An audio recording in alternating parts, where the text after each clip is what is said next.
Assalamualaikum warahmatullahi wabarakatuh. Sobat Misteri Sunyi Mencekam, kembali lagi kami hadir menjumpai Anda. Semoga saja Anda masih selalu setia bersama kami, channel yang setiap hari selalu menyuguhkan cerita-cerita misteri yang menarik. Seperti kisah berikut ini yang sudah kami siapkan, sebuah kisah nyata misteri yang berjudul Janji Mati Kunchoro. Kisah horor kali ini diangkat dari kisah nyata yang memang pernah benar-benar terjadi pada sekitar tahun 1970 lalu. Cerita lawas memang, namun masih tetap dikenang, bahkan menjadi salah satu cerita horor legend di kota Pekalongan. Cerita horor berjudul Janji Mati mengisahkan tentang seorang pria yang gagal menikahi pujaan hatinya karena meninggal dunia.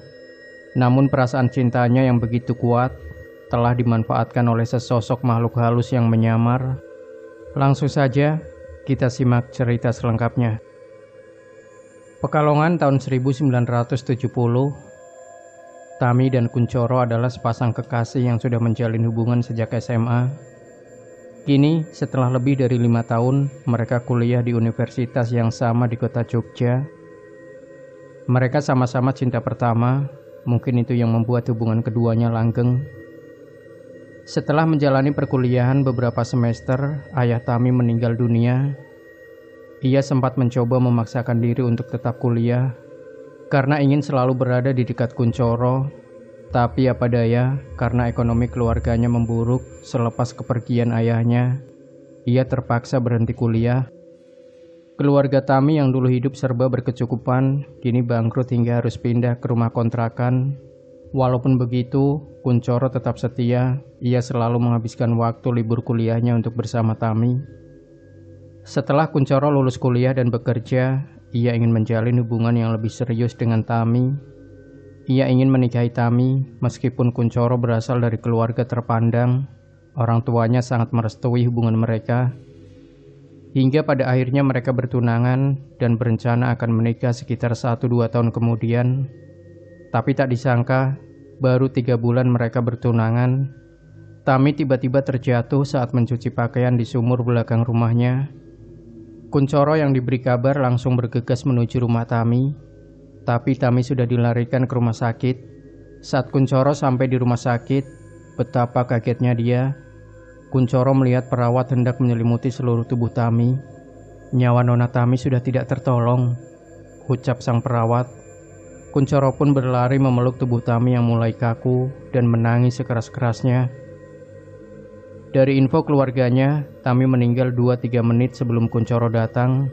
Kunchoro menangis sesenggukan dan berkata, "Kamu tidak akan mati, Tami. Kita sudah berjanji."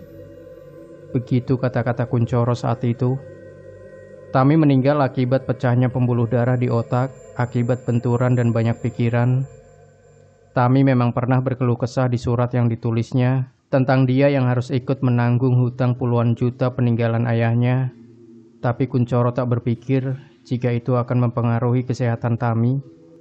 Dengan mata sembab, Kunchoro berjalan di samping ibunya Tami sambil membawa foto berbingkai. Kunchoro mencoba tegar.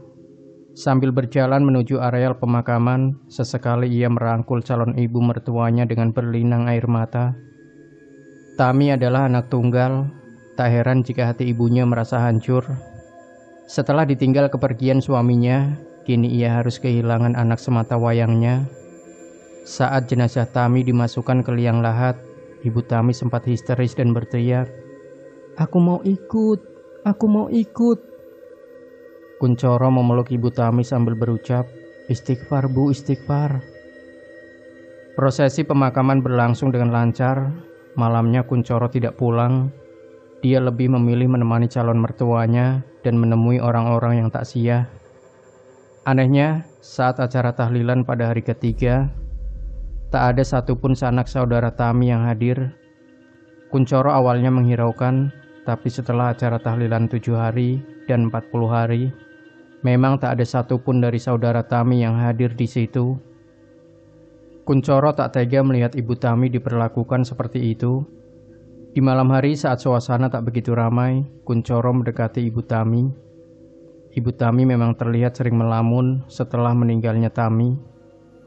Kunchoro memang sangat dekat dengan beliau. Sambil memijat bahunya, Kuncoro berkata, "Sudah Bu, jangan merasa kesepian. Masih ada saya. Kuncoro ini anak ibu juga kan?" Ibu Tami menghela napas panjang dan berkata, "Iya nak, saya tahu." Kuncoro pun bertanya, "Lah Bu, sampai 40 hari ini, kok saudara-saudara tidak ada yang datang ke sini?" Jadi menurut penuturan Ibu Tami, dulu keluarganya memang kaya dan cukup sukses. Tapi sejak kematian ayah Tami, mereka bangkrut sampai harus menjual rumah dan tinggal di kontrakan. Itu pun hutang ayahnya masih belum lunas. Entah apa itu penyebabnya, tapi setelah keluarganya bangkrut, semua sanak saudaranya seperti menjauh. Kuncoro pun mencoba mencari tahu berapa hutang keluarga Tami.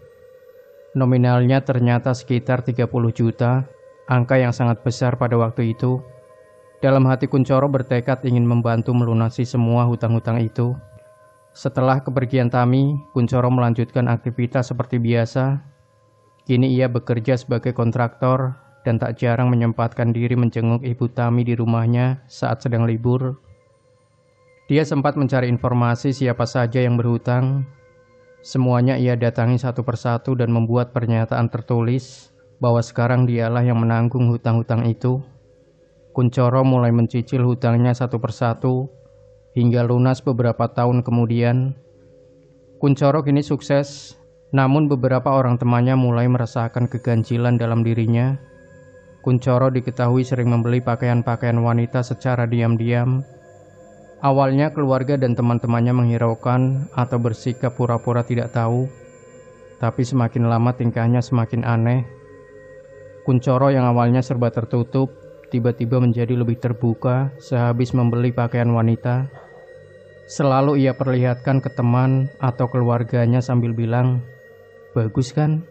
Tami pasti suka ini." Setiap malam minggu, Kuncoro selalu nongkrong di depan stasiun radio, tempat di mana dulu pernah menjadi tempat Tami dan Kuncoro pacaran sewaktu SMA. Ia juga sekarang sudah jarang ke rumah Tami. Lambat laun, orang-orang di sekitarnya mulai menyadari bahwa kini tatapan mata Kuncoro tampak kosong. Ia seperti orang yang kena gangguan jiwa. Setiap bertemu teman atau orang yang dikenalnya, dia selalu bercerita tentang Tami, seperti misalnya, "Wah, tadi saya makan bakso di sana sama Tami. Enak loh." Sikapnya menunjukkan seolah dia masih bertemu dengan Tami setiap hari. Setiap kali diingatkan bahwa Tami sudah meninggal, Kuncoro selalu marah. Ia menundukkan kepalanya dan pergi berjalan sambil menggerutu tidak jelas. Meskipun begitu, Kuncoro masih seperti orang normal dan bekerja dengan giat. Teman-temannya yang merasa iba kadang menanggapi omongan Kuncoro. Misalnya ditanya, "Kenapa kalau malam minggu kamu ngapel di depan stasiun radio, bukan di rumah Tami?" Kuncoro menjawab kalau Tami selalu ingin jalan-jalan. Katanya kalau sudah menikah kelak, tidak akan ada banyak waktu untuk berjalan-jalan lagi. Anehnya lagi, setiap kali pertanyaan itu diulang oleh orang yang sama, Kuncoro tetap menjelaskan, seolah orang itu belum pernah bertanya sebelumnya. Kesaksian dari teman dekat Kuncoro, sebut saja Yono. "Saya adalah teman SMA Tami dan Kuncoro. Kebetulan kami juga satu desa. Memang sejak kepergian Tami, Kuncoro jarang berbaur. Awalnya saya kira dia sibuk bekerja, tapi beberapa tahun belakangan dia sering nongkrong di kampung. Sekitar seminggu dia menjadi perbincangan di desa karena kelakuan anehnya. Semua warga menganggap kalau Kuncoro mengalami stres. Saat malam minggu tiba, dia selalu keluar dengan motornya. Setelah berdandan rapi, selepas maghrib dia selalu pamit ngapel dan menjemput Tami. Hal itu selalu berulang setiap malam minggu tiba, hingga akhirnya saya penasaran. Dan di suatu malam minggu, saya iseng coba membuntuti Kuncoro. Dengan motor pinjaman dari paman, saya membuntuti Kuncoro. Namun di perjalanan, saya bingung karena jalan yang dilewatinya menuju ke rumah Tami yang lama, rumah yang sudah disita oleh bank. Tapi setelah melewati rumah itu, bukannya berhenti. Tapi Kuncoro berjalan terus menuju ke bagian ujung desa.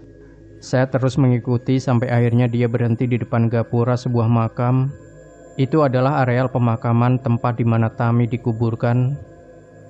Dari jarak sekitar 20 meter, saya melihat Kunchoro seperti sedang bercakap-cakap dengan seseorang sebelum akhirnya dia pergi lagi. Padahal saya tidak melihat ada lawan bicaranya saat itu. Seketika itu juga bulu kuduk saya merinding. Saya pun putar balik dan bergegas pulang. Di kampung ternyata teman-teman saya sudah menunggu. Mereka semua penasaran tentang di mana Kunchoro menjemput Tami. Setelah diceritakan semuanya, mereka juga kaget dan bingung. 6 tahun sudah berlalu sejak Tami meninggal dunia, tapi Kunchoro malah menjadi semakin aneh. Entah ia mengalami gangguan jiwa, atau memang Kunchoro benar-benar menjalin hubungan dengan arwah Tami. Sangat sulit disimpulkan, karena di satu sisi Kunchoro masih seperti orang normal. Ia pernah dibawa ke psikolog dan diagnosanya cuma mengalami delusi. Tapi di sisi lain, ada beberapa orang yang mengaku pernah melihat sosok makhluk halus menyerupai Tami. Narasumber Fatah tahun 1976. Cerita-cerita tentang keanehan Kunchoro sudah menjadi rahasia umum, tapi tak ada satu orang pun yang berani menggunjingnya. Itu karena Kunchoro adalah anak dari keluarga terpandang dan disegani di desanya. Saya adalah salah satu orang yang bingung untuk menyimpulkan apakah Kunchoro itu gila. Dari luar, dia masih seperti orang normal pada umumnya. Kunchoro tetap bekerja dan bahkan ikut kerja bakti atau kegiatan-kegiatan sosial di desa. Kebetulan rumah kami juga bersebelahan. Tapi di sisi lain, saya bisa dibilang adalah orang yang paling sering melihat dan mendengar keanehan dalam diri Kunchoro. Jendela kamar saya dan Kunchoro itu saling berhadapan, hanya terpisah jalan setapak. Waktu itu saat tengah malam, saya yang kebetulan tidak bisa tidur, seperti mendengar suara percakapan dari kamar Kunchoro. Awalnya saya kira itu suara radio, tapi semakin saya dengarkan seksama, sepertinya itu bukan suara radio, melainkan suara dua orang sedang mengobrol. Saya tak mendengar jelas apa isi percakapan itu, karena suaranya lirih seperti berbisik. Saya yang penasaran coba mengintip, membuka jendela sedikit demi sedikit, dan ternyata benar. Ada suara dua orang sedang berbincang, tapi dengan nada berbisik. Sesekali ada suara tawa yang seperti ditahan. Di situ saya langsung bergidik takut. Saya tutup jendela dan mencoba untuk tidur, tapi suara itu masih saja ada. Hingga menjelang azan subuh suara itu menghilang. Kejadian itu terus berulang, walau tidak setiap hari. Sampai suatu malam, ada suara seperti jendela yang terbuka. Itu bukan suara jendela saya, tapi jendela di kamar Kunchoro. Lalu tiba-tiba tercium bau busuk yang menyengat, seperti masuk menembus dari luar. Karena tak tahan dengan baunya, saya beranjak dari tempat tidur dan mencari-cari dari mana bau itu berasal. Saya pun membuka jendela kamar saya dengan sedikit jengkel. Saya buka lebar-lebar, dan ternyata jendela kamar Kunchoro pun juga terbuka lebar. Di dalam kamarnya saya melihat ada wanita telanjang bulat dengan kepala gundul. Wanita itu melirik ke arah saya sambil tersenyum lirih. Wajahnya tak nampak jelas karena penerangan yang remang-remang. Hanya terlihat matanya yang hitam. Tubuh saya kaku tak bisa bergerak sampai sosok itu berlalu, terbang keluar menembus jendela. Saya langsung lari terbirit-birit ke kamar ibu saya. Keesokan harinya saya demam sampai harus dibawa ke rumah sakit. Saya dirawat inap selama 3 hari, dan saat saya pulang ke rumah, para tetangga datang menjenguk, tak terkecuali Kunchoro. Sambil membawa buah-buahan, dia langsung masuk ke kamar dan duduk di samping saya. Saat ibu membuatkan minuman, kami berbincang-bincang sekedar basa-basi. Tiba-tiba saja Kunchoro bilang, "Jangan bilang siapa-siapa ya." Intinya Kunchoro melarang saya bilang ke siapa-siapa kalau kemarin malam Tami main ke rumah Kunchoro dan masuk lewat jendela. Saya yang merasa gugup hanya bisa menganggukkan kepala saja. Saat Kunchoro pamit hendak pulang, ibu saya sempat bertanya, "Kok buru-buru Mas Kunchoro? Ini minumnya."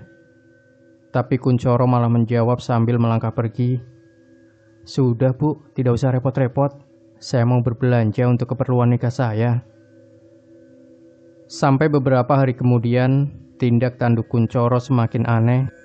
Dia berkata ke orang-orang kalau besok dia mau menikah dengan Tami. Bahkan ia sempat bernada geram, berkata kalau dia akan kawin lari jika orang tuanya tak setuju. Kunchoro bahkan sampai mengumumkan tanggal pernikahannya. Kalau tidak salah tanggal 24 November. Orang-orang tentu tak mempedulikan omongan itu. Selama masa itu, Kunchoro juga terlihat berbelanja keperluan layaknya pernikahan seperti beras, mie, telur, dan lain sebagainya. Meskipun tak ada orang yang peduli, tapi tak bosan-bosannya Kunchoro selalu mengingatkan teman dan tetangganya kalau tanggal 24 November besok dia akan menikah. Tapi yang mengagetkan adalah pada tanggal 24 November, di mana hari itu Kunchoro akan menikah, dia ditemukan tewas karena gantung diri dengan kain sarung di kamarnya. Demikian Sobat Misteri Sunyi Mencekam. Jangan lupa berikan komentar Anda, like, share video ini, subscribe channel Sunyi Mencekam, dan kembali nantikan cerita-cerita misteri terbaru dari kami. Wassalamualaikum warahmatullahi wabarakatuh.